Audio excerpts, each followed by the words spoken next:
Thank you, Transportation Secretary, Secretary Vince Dizon, Higher Education Commissioner Desiderio Apag III. Please take your seat. Please take your seat.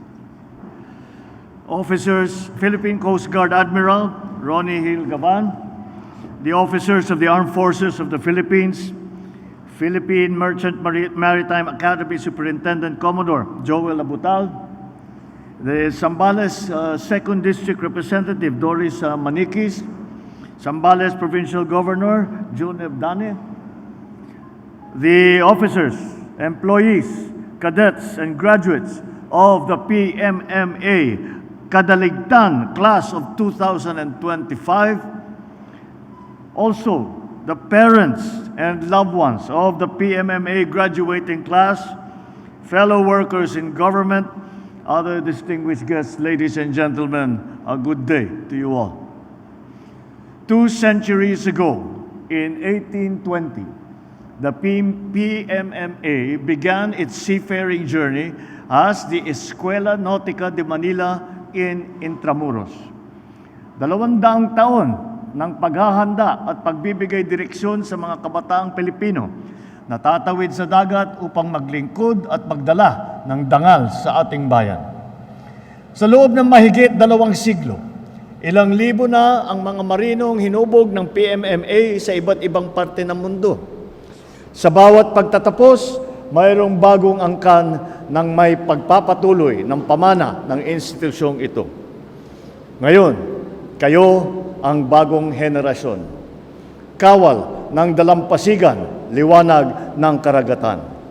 Your class name says it all. Your journey far into the sea to carry the light for others to follow, even in the most turbulent waters. Today, there are 252 of you. Some of you will serve with the Navy, some with the Coast Guard, and some with the Merchant Marine. Each path is different, but you carry the same compass guiding you towards excellence and service. The seas are rife with danger. It will test you. It will push you to your limits. But above all, it will shape you into the mariner that you are meant to be. I believe your safe arrival at your destination is a triumph for yourself and for the people that you serve. Kaya naman, tinitiyak ng pamahalaan na mas matibay at mas mataas ang antas ng pagsasanay ng ating bansa. Magkakaroon na tayo ng National Merchant Marine Aptitude Test na susukat kung handa na ang ating mga kabataan na kumuha ng mga maritime courses sa kolehiyo. Bukod dito, binubuod na rin natin ang ladderized maritime education and training program para tuloy-tuloy naman ang pag-angat mula sa non-degree hanggang sa degree program. Gumagawa rin ang marina ng iba't ibang paraan upang maparami ang oportunidad para sa on-board training. To our cadets, do not forget to carry your mission and to carry on the tradition of excellence of the PMMA. Let this day inspire you to live up to your class's name, bringing your own light even to the darkest of seas. Para naman sa inyong mga magulang at pamilya, kayo po ang tunay na bayani sa likod ng bawat kadete.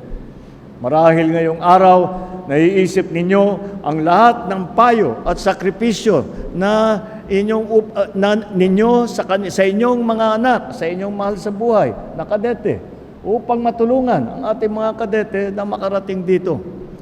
At sa pagkakataong ito, sila na ang hahawak sa manibela ng kanilang buhay. Ngunit, naniniwala ako na kahit gaano kalayo ang mararating nila, palagi nilang dala ang aral at pagmamahal sa inyo.